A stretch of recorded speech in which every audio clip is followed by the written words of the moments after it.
Bonjour, ceci est un enregistrement récapitulatif où je mets en relief la diffraction par un jeu de fente simple, double et multiple et les interférences à deux ondes par le Michelson et à n ondes en utilisant un spectrogoniomètre. Voilà. Voilà, je vais revenir à l'interféromètre de Michelson. Alors, le principe de fonctionnement. Alors, nous avons une source, un rayon, donc qui va être divisé par le biais d'une séparatrice en deux rayons. Un rayon transmis et un rayon réfléchi. Alors, si l'angle d'incidence il est nul, c'est-à-dire si je suis en incidence normale, ou plutôt l'incidence est égale par rapport à la séparatrice, un angle égal à 45 degrés, mais par rapport à ce plan, il est normal. Alors, ce rayon va être réfléchi et va être transmis. Donc, les deux miroirs étant disposés d'une façon verticale vont réémettre les deux rayons. Donc, j'ai les deux rayons qui vont se superposer ici. Ils vont constituer la frange centrale. Maintenant, si j'ai un angle d'incidence donné I, j'ai ce rayon, il va se transmettre, c'est celui-là, et il va subir une réflexion, c'est celui-là. Donc les deux miroirs, donc deux réflexions sur les deux miroirs. Donc, je vais avoir ce rayon, et ici, comme ça, et comme ça. Donc la lentille convergente, elle va assurer la convergence des deux rayons parallèles dans le plan focal de cette lentille. Donc, ça va me donner ce point. Donc, cet angle, il définit ce point. D'accord? Donc, cet angle I, je vais le retrouver ici. I. Si je fais varier I, je vais retrouver une autre valeur, une autre frange. Donc, pour une source étendue, c'est-à-dire que j'aurai plusieurs angles d'incidence, j'aurai une figure d'interférence sous forme d'anneau concentrique. Ok? Ok. Donc, si je prends le schéma équivalent, alors ce miroir M2, pour le rayon réfléchi de ce miroir qui provient de la réflexion sur la séparatrice, il semble, pour un observateur, il semble provenir de l'image de ce miroir qui se trouve quelque part ici, l'image par rapport à la séparatrice. Donc j'ai mis le schéma équivalent, les deux rayons c'est ça, et j'ai M'2, l'image de M2. D'accord? Donc pour déterminer les sources secondaires, j'ai ici, je dois faire le prolongement de ce rayon, puisque j'ai deux miroirs. Donc je vais avoir cette distance égale à cette distance, je fais prolonger et j'ai la source S1. D'accord? L'image de la source S par le miroir M1. Et le prolongement de ce rayon, il va me donner le S2, l'image de S par rapport au miroir M'2. Si l'épaisseur de cette lame d'air est égale à E, j'ai S1, S2 est égal à 2E. Ok? Donc, l'incidence normale, c'est-à-dire pour un rayon incident normalement, donc plutôt les deux rayons, ils vont définir la frange centrale. Alors, la frange centrale correspond à la superposition des deux rayons qui proviennent en incidence normale du premier miroir et du deuxième miroir, c'est-à-dire des sources S1 et S2. La différence de marche dans cette situation, elle correspond tout simplement à cette distance qui est égale à 2 fois E. Alors, l'ordre suivant, c'est si l'ordre de la frange centrale est égal à P0, c'est l'ordre suivant, c'est P0 moins 1.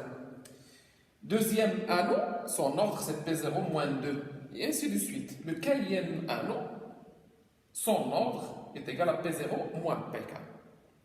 Alors, en procédant au déplacement d'un des deux miroirs, on va changer, bien entendu,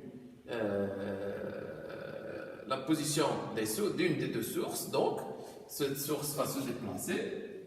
D'accord? Si le déplacement du miroir M2 est D, S2, elle va se déplacer par 2D. D'accord? Ok. Maintenant, en procédant au déplacement, j'ai le mouvement des anneaux. Donc, je pourrais avoir la situation où le premier anneau prend la place de la frange centrale. Dans cette situation, la différence entre les ordres est égale à 1. Le deuxième anneau, s'il prend la place de la frange centrale, la différence entre les ordres, c'est égal à 2. Le quatrième anneau, s'il prend la place de la frange centrale, la différence entre l'ordre 0 et l'ordre P0-K, c'est égal à 4. Donc, si je mets P0 moins l'ordre du quatrième anneau, qui est égal à P0 moins K, est égal à 4. Puisque cet anneau prend la place de la frange centrale, la différence de marche correspondante n'est d'autre que la distance, la nouvelle distance. C'est-à-dire que la position S2' de la source, la nouvelle position de la source S2. Et donc, ça se traduit, je peux l'écrire comme étant P0 d'abord, c'est 2E sur lambda. L'ordre du quatrième anneau, ce sera 2 fois, maintenant j'ai toujours la distance E, mais avec plus ou moins, ça va dépendre du sens de déplacement ici ou ici, 2 fois E moins D sur la longueur d'onde, ok? Qui n'est d'autre que 2 fois D sur lambda. C'est égal à 2 fois D sur lambda est égal à 4. Ok? Donc, je vais compter pratiquement, je compte un nombre donné d'anneaux et j'ai la possibilité de mesurer le déplacement du miroir via un micromètre. Donc, ça va me donner la longueur d'onde. Je peux déduire la longueur de la source que je suis en train d'utiliser. Voilà donc dans la pratique ce qui se passe dans le débit. Alors, pour la diffraction, si nous disposons d'une source et une fente infiniment longue, c'est-à-dire une simple ouverture.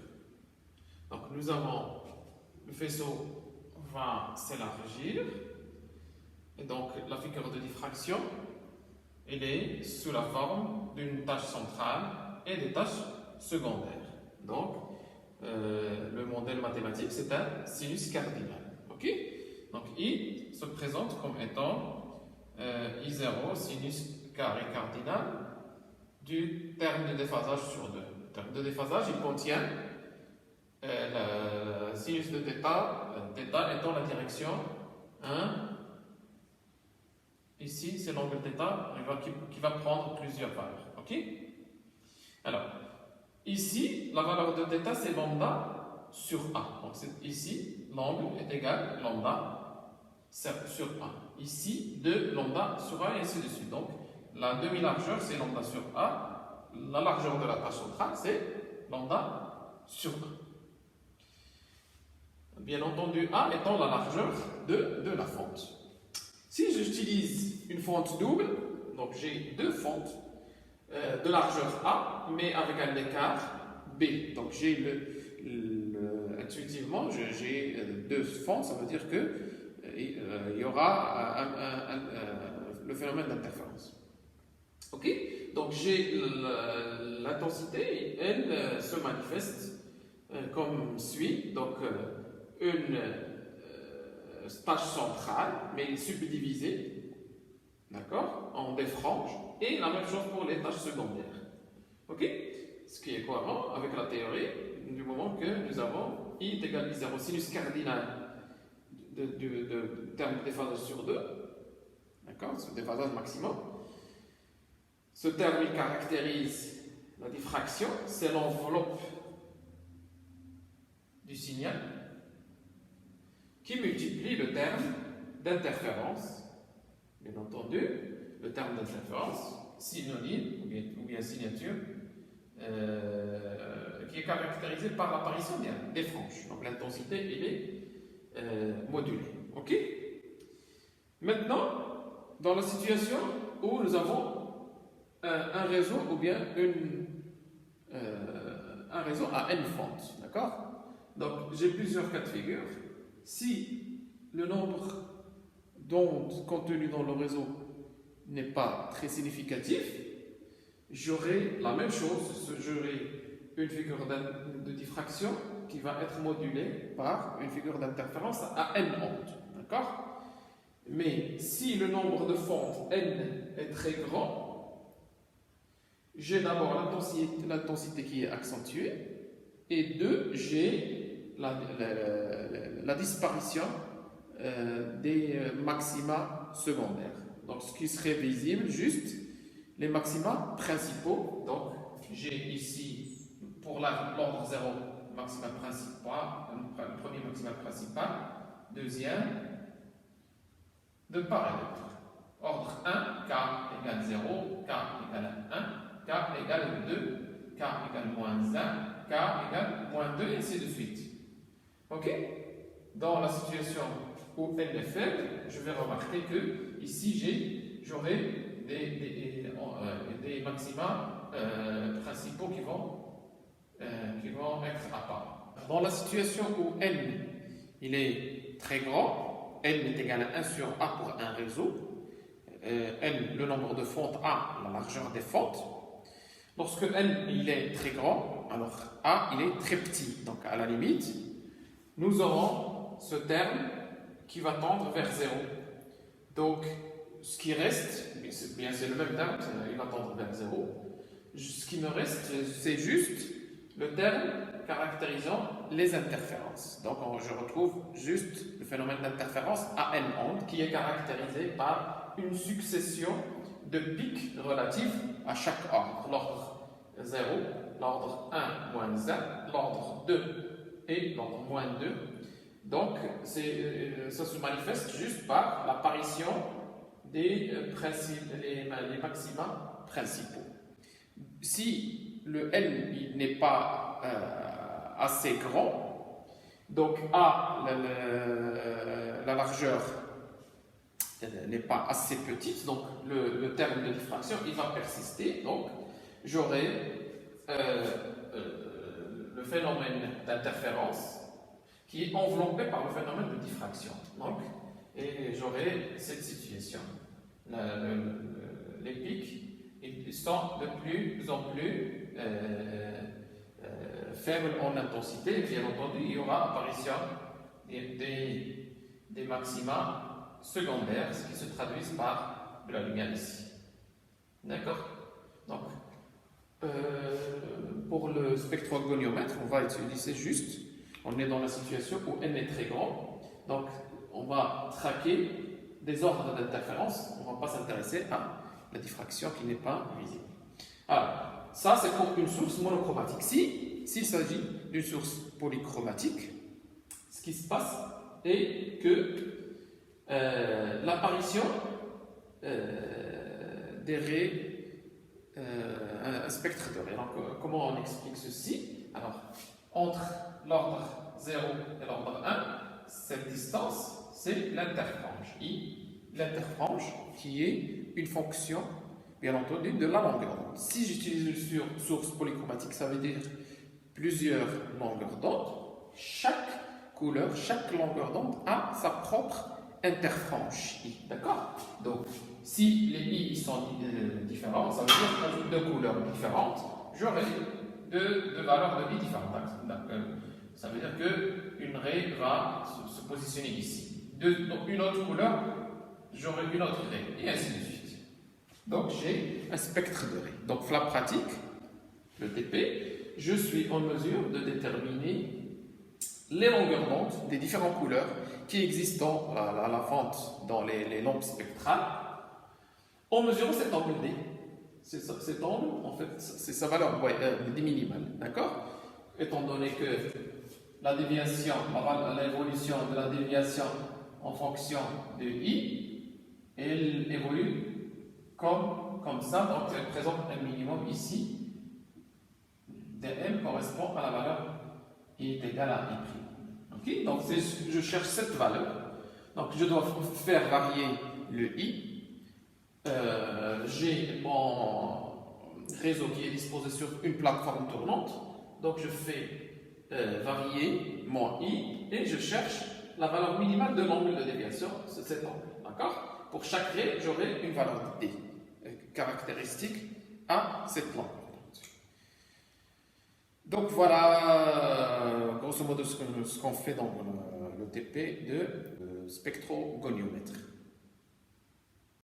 Alors, la première figure, c'est une figure de diffraction par une fente simple, caractérisée par une tache centrale large et des taches secondaires moins larges et moins intenses. La deuxième figure, c'est une figure de diffraction par une double fente. On voit clairement que la frange centrale elle est subdivisée en franges caractéristiques ou synonymes de phénomène des interférences. Pour la troisième figure, c'est une diffraction à n fentes. On voit clairement les maxima principaux et pour les premiers ordres, on voit même les maxima secondaires. Ici, c'est le spectre de raie de la lampe à vapeur de mercure. La dernière figure, c'est le spectre de raie d'une lampe à vapeur de zinc. Donc, on arrive au terme de ces démonstrations.